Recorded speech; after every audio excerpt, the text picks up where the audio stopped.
콘솔 덮개가 안 닫혀가지고 빨리 닫았더니 콘솔 덮개를 천천히 닫으라는 안내까지 뜨네요 이게. 뭐야 이게 어떻게 인식이 되지? 제가 어제 이 테슬라 업데이트를 마무리를 했고요. 업데이트하고 나서 UX UI가 변경이 좀 많이 됐습니다. 제 생각에는 꽤 편리하게 많이 바뀌어서 앞으로 이용할 때 좀 더 편리하게 이용할 수 있지 않을까 이런 생각이 들고요. 무엇보다도 테슬라가 이렇게 계속 업데이트를 하면서 사람들의 이 편의성 이런 것들을 신경 써준다는 게 확실하게 느껴진 업데이트였습니다. 일단은 지금 보시면은 옆에다가 오른쪽에다 메뉴를 띄워놔도 왼쪽에 내비게이션 정보가 뜹니다. 이렇게 원래 여기에 뜨는 정보가 메뉴를 누르면 이쪽에 뜨죠. 그래서 이런 부분은 좀 세세하게 좀 내비게이션 이용하는 데 있어서 좀 편의성을 위해 업데이트를 하지 않았나 이런 생각이 들고요. 무엇보다도 그 운전하는 여기 화면 여기가 좀 많이 커졌습니다.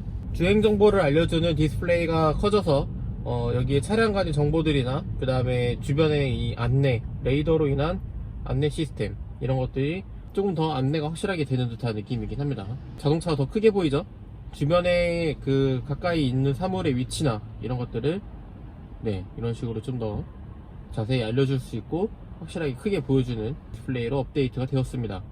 사실은 이 팀맵이 업데이트 되고 나서 여기에 있는 지도가 이제 여기에 반영이 된다는 것 자체가 원래 HUD라고 해서 이제 앞에 여기 유리창 앞에 이런 정보를 주는데 그 역할을 좀 대신할 수 있지 않을까 이런 생각을 하고요.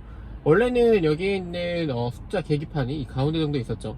가운데 있었는데 좀 이렇게 왼쪽으로 옮겼고 그래서 PR, ND 여기 변속 정보도 바로 옆에 옮겨졌습니다. 그리고 여기 제한 속도도 그 오토파일럿 속도와 함께 일직선으로 이렇게 볼 수 있게끔 되어 있습니다. 어떻게 보면은 이렇게 속도, 그 다음에 오토파일럿 속도, 제한 속도 이렇게 세 개가 일렬로 보이기 때문에 이 부분에 있어서도 좀 더 헷갈림 없이 운전자가 명확한 정보를 얻을 수 있는 그런 UX UI가 되지 않았나 이런 생각이 들고요. 그리고 여기 있는 와이퍼가 이제 밑으로 아예 아이콘이 생겼습니다. 원래는 이렇게 옮기면서 따로 확인을 했어야 되는데 안 그래도 좀 불편했던 부분이 여기에 이제 아이콘이 생겼고요. 제 생각에는 또 추가로 생겼으면 하는 아이콘은 바로 이 글로브 박스입니다. 이 글로브 박스도 여기에 단추가 하나 정도 있으면은 이용할 때 좀 더 편리하지 않을까 이런 생각이 드는데요.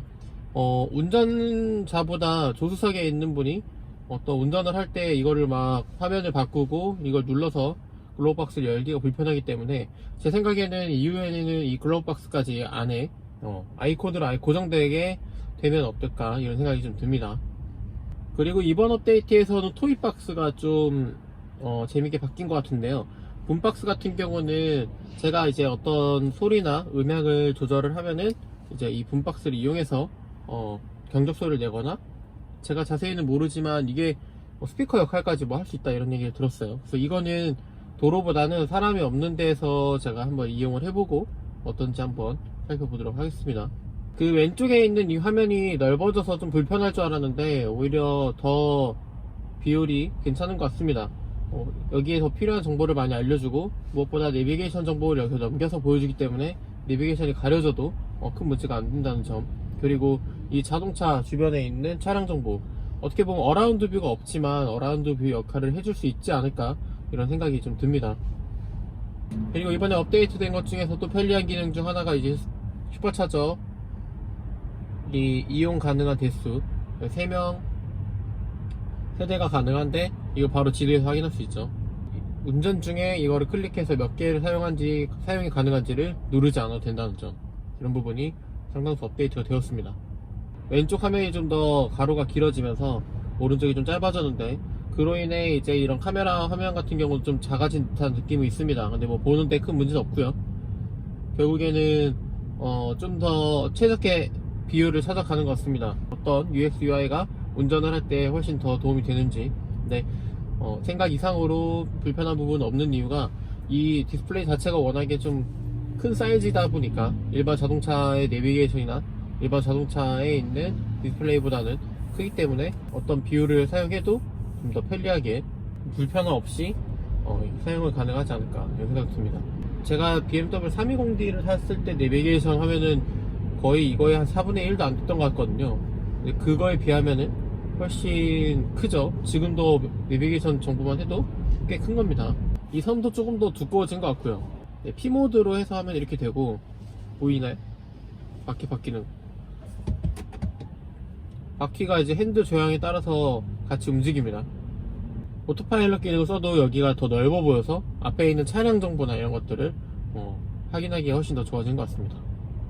확대라면은 이 정도까지 확대가 됩니다. 꽤 가까이까지 확대가 되죠.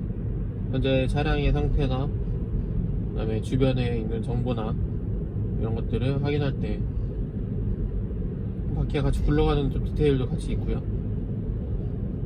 이렇게 하면은 뒤에 누가 있는지까지 보입니다.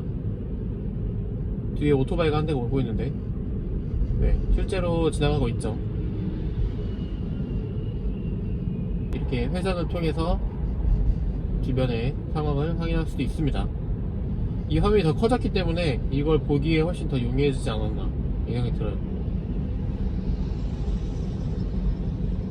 특히 저는 운전할 때 옆에 지나가는 그 오토바이가 좀 위험해서 그런 정보들을 얻을 때 많이 도움을 받고 있습니다. 왜냐면은 가끔 사이드미러로 안 보일 때도 있고, 저녁 같은 경우는 육안으로 확인이 어려운데 오토파일럿 같은 경우는 어차피 사람의 시야로 보는 게 아니라 레이더 센서로 보기 때문에 그 부분에 있어서는 저녁이든 아침이든 안개가 꼈든 모두 그냥 문제없이 확인이 가능하죠. 어라운드 뷰를 사용하게 되면은 저는 그 좀 어색한 굴곡진 화면들이 조금 불편했는데, 제가 많이 써본 건 아니지만 테슬라 같은 경우는 어라운드 뷰까지는 아니지만 좀 다른 모습으로 보여지지만 이렇게 보는 것도 나쁘지 않네요. 나중에는 또 오른쪽 깜빡이를 키면은 여기에 있는 화면을 또 보여줄 수도 있지 않을까, 그런 업데이트 되지 않을까 이런 생각이 드는데, 이 테슬라의 업데이트가 좀 무궁무진하기 때문에 참 재밌네요. 보니까 뒤에 후방 카메라를 켜놓고 운전한 경우가 꽤 있어요. 그럴 때 내비게이션 정보가 뜨지 않을 때는 불편했는데, 이렇게 해놓고 여기 앞에 화살표나 이런 정보들이 나오니까 후방을 해놓고도 운전하는데 이제 핸드폰이 없어도 사실은 큰 문제가 없죠. 그래도 물론 스마트폰이 주는 내비게이션 정보가 더 디테일한 건 사실입니다만, 그래도 어느 정도 길을 알고 있고 복잡한 길이 아니라고 하면은 이 정도만 가도 충분히 운행을 하는 데 있어서 불편함이 없을 것 같습니다. 뒤에 있는 차량의 어떤 정보들, 그리고 속도에 대한 정보, 내비게이션 정보가 아주 좀 잘 표기가 되는 것 같아요. 이렇게 운행하니까 생각보다 편리하네요. 보이시죠? 뒤에 이 정도까지 차량이 인식이 됩니다. 네, 이렇게 업데이트된 테슬라 UX UI까지 간략하게 운행하는 것까지 보여드렸습니다. 아직 업데이트를 안 하신 분들은 빨리 하시는 게 좋고요. 물론 테슬라를 타시는 분들 중에서 업데이트가 떴을 때 안 하는 분들이 거의 없겠지만, 이번 업데이트는 생각보다 꽤 재밌고 유익한 부분이 꽤 많이 있는 것 같습니다. 제가 이 다음에는 붐박스를 좀 재밌게 한번 찍어볼 예정인데요. 그것도 조만간 영상으로 한번 인사를 드리도록 하겠습니다. 자, 그럼 오늘은 여기까지 하겠습니다. 감사합니다.